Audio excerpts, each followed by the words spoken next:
So, what's the exciting topic this week?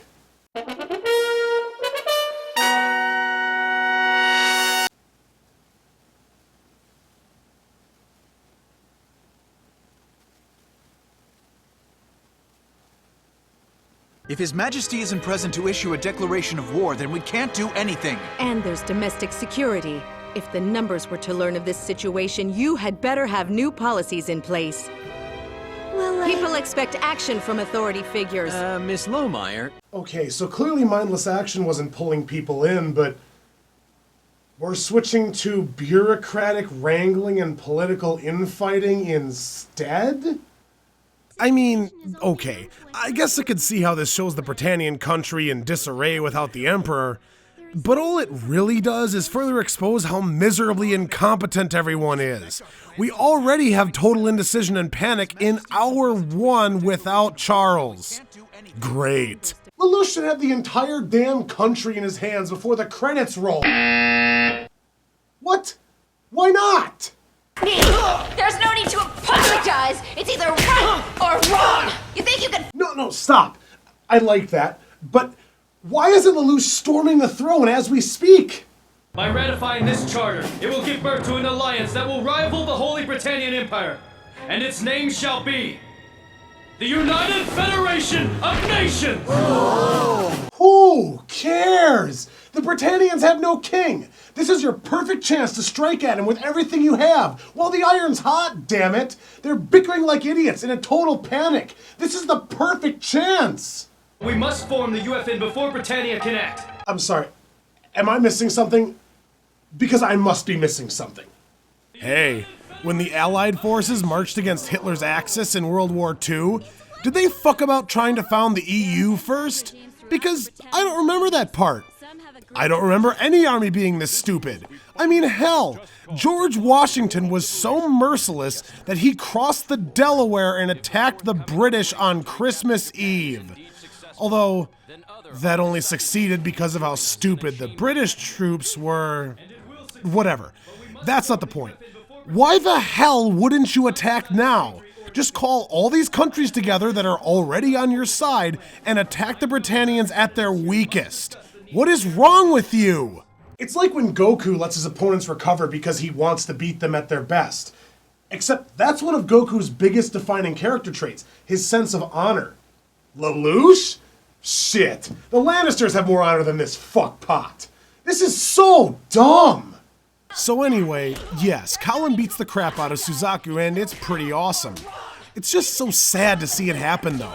I shouldn't be happy about Suzaku getting beat up. But I guess that ship's already sailed. Anyway, seeing as we had an awesome moment, Colin sets about trying to ruin it immediately. There. Put me to death. An inmate assaulting a knight of the round should be good reason enough for anyone. No, I won't. Because I'm the one who did wrong. No, I won't. I hate you! You won't have me executed? Well, I hate you! Yeah. Jeez, grow the fuck up. No wonder your charisma score is in the toilet. Meanwhile, we get some genuinely nice moments between Lelouch and the childlike version of C2. Lelouch brings her a Japanese pizza and, however briefly, we see that Lelouch does really care for her. Go ahead. Try it. It's good, isn't it? Oh, yes, it's really, really good. Thought so. I'm glad you like it. I see. That's right. You don't even know what this is, do you? It's a soul box. I've trapped all these people inside and forced them to entertain me whenever I wish.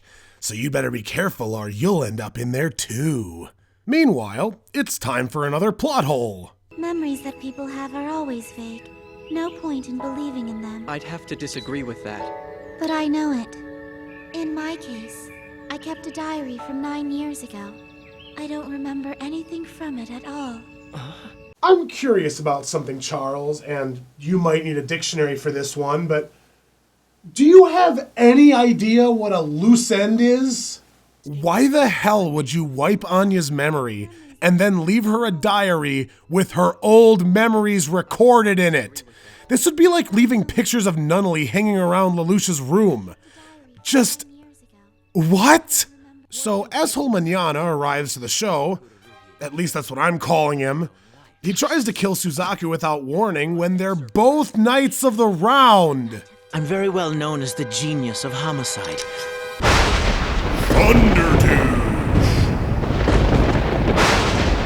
But hold on, back up. We have to make room for the clunkiest line of dialogue in the entire show. They sent the Galahad? Both of you, cease your squabbling! The Knight of One. But why would they send Bismarck Waldstein here? Did anyone else think that line sounded painfully unnatural? Here, let me see if I can make it worse.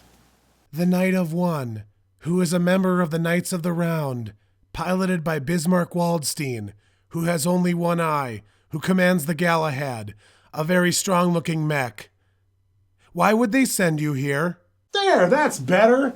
I mean, come on, guys. Are you really gonna neglect those blind viewers that you fought so hard to bring in?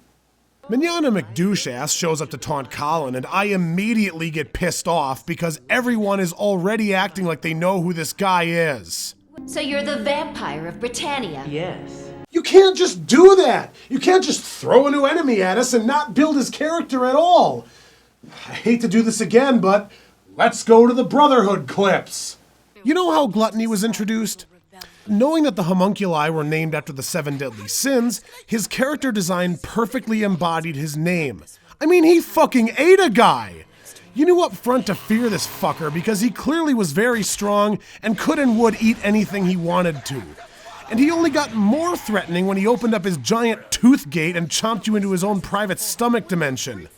I mean, shit! Sure, he looked cartoonish and doofy, but this guy was terrifying! But this guy's just a loose cannon. He tries to kill one of his own allies and then threatens to rape a hostage. Oh, what? Didn't I play that yet? Hostages have only one value I care for. It seems to hold dear its own life. And while alive, one can do anything he has a whim for to its body. Oh, big words, pal. We haven't seen this guy do shit. You know, actions only speak louder than words when there are actual actions. Already I don't take this guy seriously because he's more like a scummy ball sack than an actual threat. Next, we have a very important conversation between Nina and Suzaku that I want you all to soak in and remember very closely. I mean, really remember this one. Mount the Flaya onto the Lancelot. Well, the intention was for Suzaku to pilot the Gurren, but... The Gurren? Rakshata's mechanisms are quite easy to tinker with. Now it's so souped up it can't be flown. Excuse me, Professor Lloyd. I have thought it through. Any matter caught within the primary area of effect field will be annihilated by the Flaya's rapid sphere collapse. Hold on! You want Suzaku to fire a weapon like that? He'd kill his own people, a massacre. Suzaku, you don't consider yourself an 11 anymore, right? That's why I want to entrust the Flaya to you. You'd give me that burden? You were Princess Euphemia's knight, so naturally. Okay, just to make sure we're all on the same page here. Nina has just been clearly told that her Flaya bomb will kill millions of people. But she doesn't care because they're 11s. And she's giving the bomb to Suzaku because, as a former 11, he's the perfect candidate to carry out her brutal revenge. This'll come back almost immediately, but for right now, I just want to say, what the fuck, Nina? I mean, really? Seriously?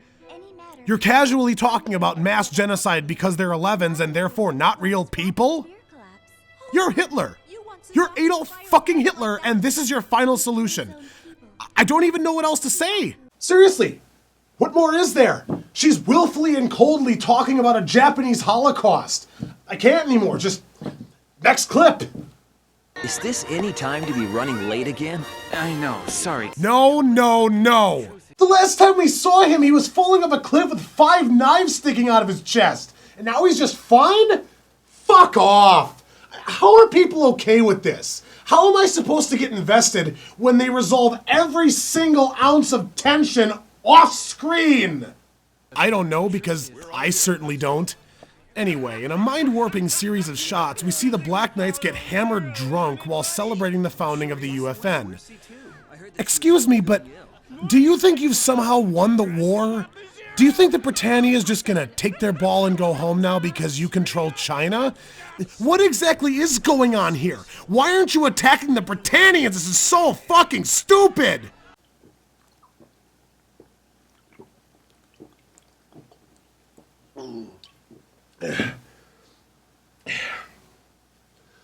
Alright, keep rolling. So we see the Black Knight's window of opportunity forever close as the Britannian forces converge on Japan to launch a massive counterattack against them. It's almost like you're being outwitted by the fucking Britannians. Good job, heroes. You're officially dumber than the mentally handicapped children you've been slapping around for the entire show. Just to demonstrate this further, Lelouch has the most unbelievable meltdown I think I've ever seen when Charles returns just fine and dandy. Under UFN Resolution Number 1, our first operational objective shall be Japan! Hear me, Zero. What? Impossible. He's still alive? The Emperor is still alive? I mean, shit, it's like he's immortal or something. I just love how silly this is. It's like Lelouch expected the entire Empire of Britannia to just collapse in on itself because Charles was gone. But now that he realizes he might actually have to fight people to win back Japan, he's all depressed and emo about it. Should I reveal to the world that Zero's Lelouch? No. If the Black Knights found out their leader were an enemy prince, I'd lose that too. And rescuing Nonali is useless if there's no country that will accept us. Damn it. What should I do? Defeat the Britannians like you've already done 100 times over, and stay with Nunnally in the United Federation of Nations that you just finished forming. You know, sometimes the obvious answer is okay. You don't always have to come up with some contrived, convoluted twist to throw at us. However, that's exactly what happens. In a confounding sequence of events, Lelouch calls Suzaku and confesses to being Zero. Of course. He then begs Suzaku to save Nunnally, but Suzaku says that she means nothing to him. Naturally. Suzaku then agrees to save her, but only if Lelouch meets him alone in Area 11. Wait, what? Roll credits.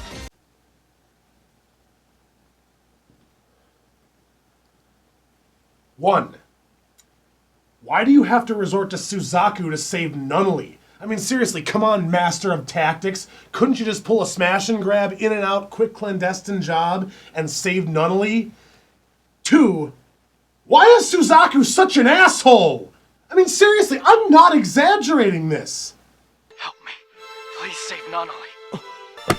Please, Suzaku. You're the only person I can turn to now. How dare you? You think that request means anything to me? Look, you fucking cunt. Just because the request is coming from Lelouch doesn't mean you have no reason to care about her. You grew up with the girl. And now without a second thought, you just leverage her life like it's a commodity? And third, why, oh why, would you trust the master of liars to actually meet you at Area 11 alone? You must come to Area 11 by yourself, where she is. The place will be the Kururugi Shrine. The two of us meet there. Alone.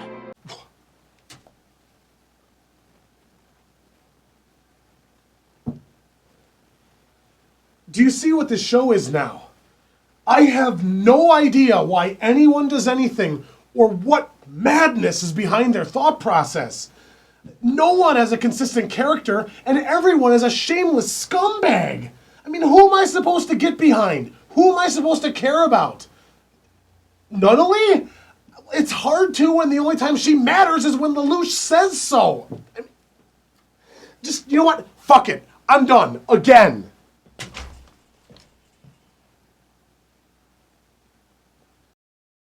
Let it all out.